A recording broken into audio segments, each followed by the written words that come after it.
Vous parlez à ce propos quand même d'un totalitarisme doux. Ouais. Oui. Alors, Maintenant, c'est une j'avais... sorte d'oxymore quand même, Non, non, mais... j'ai proposé ça, pour tout vous avouer, justement dans un de mes premiers livres en 1978, hein, qui était ma thèse d'État, pour tout dire, qui s'appelait La violence totalitaire. Et je montrais que, la violence, c'est aussi la violence de l'État, c'est ce que je voulais montrer. Et je disais qu'à côté du totalitarisme nazi que nous connaissons, que du totalitarisme communiste que nous connaissons, qui a été un totalitarisme dur, il y avait ce que nous vivions, qui était un totalitarisme doux. Voilà pourquoi j'avais employé cette expression, hein, ni nazi, ni communiste, si je puis dire. Et qu'est-ce que c'était que cette violence totalitaire? C'était ce que j'appelais justement une hygiénisation, une pasteurisation de la vie sociale, hein, c'est-à-dire quelque chose qui, d'une certaine manière, le fameux risque zéro, hein, je te protège, tu te soumets. Hein, voilà un peu ma définition de ce qu'était ce totalitarisme que j'appelais doux. Maintenant, je dis encore totalitarisme doux, mais il est de moins en moins doux, à mon avis. Vous voyez, il y a une espèce de pression de ces élites qui sont en déphasage, qui, pressentant que leur temps est venu, c'est fini, eh bien, sont de plus en édictent des lois qui sont de plus en plus des lois dictatoriales, d'une certaine manière.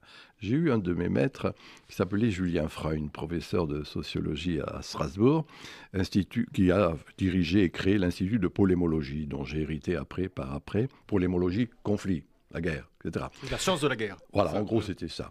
Et il montrait que, dans le fond, quand une armée pressentait qu'elle avait perdu, c'était les fameux combats d'arrière-garde.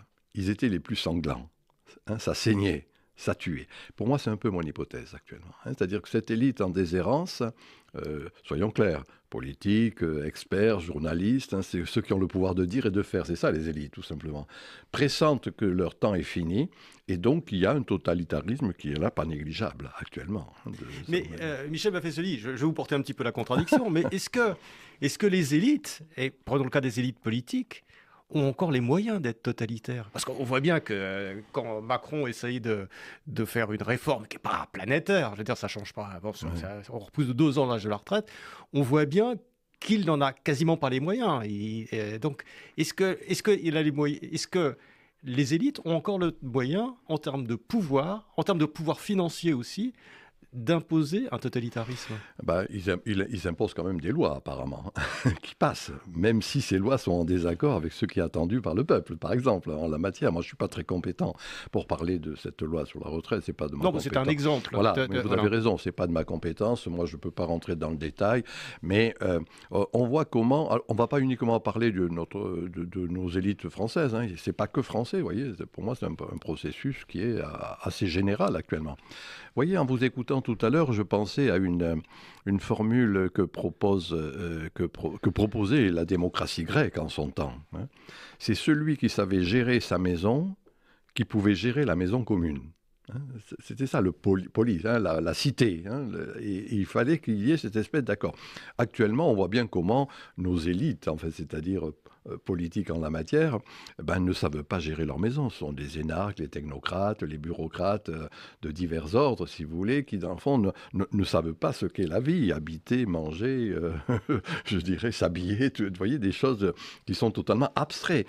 Et c'est cette espèce d'abstraction, hein, qui fait que, d'une certaine manière, il y a une vraie déconnexion. Vous voyez, puisque j'ai cité ma thèse d'État tout à l'heure, on a une idée dans sa vie. Hein. C'est Hannah Arendt, cette grande dame de la pensée, disait on a une idée et on tourne autour de cette idée. Moi, ma seule idée, celle qui restera de tous mes livres, c'est le rapport entre le pouvoir et la puissance. Pouvoir institué, des institutions, et la puissance populaire. Quand ça marche, il y a un accord entre le pouvoir et la puissance. Et l'idéal démocratique, c'était ça, fondamentalement. On s'ajustait, il y avait une représentation politique, et il y avait de la représentation. Il est des moments où il y a un désaccord entre le pouvoir qui est abstrait et la puissance populaire qui essaie de s'exprimer. Une des manifestations, moi je le rappelle, on ne le dit jamais, enfin si on en parle, mais sans en tirer les conséquences, c'est ce qu'est l'abstentionnisme actuellement dans les diverses élections, c'est-à-dire la moitié de la population. Ce qu'on ne dit jamais par contre, retenez cela, c'est les non-inscrits sur les listes électorales. 3 à 4 millions de Français qui ne prennent pas la simple habitude d'aller s'inscrire.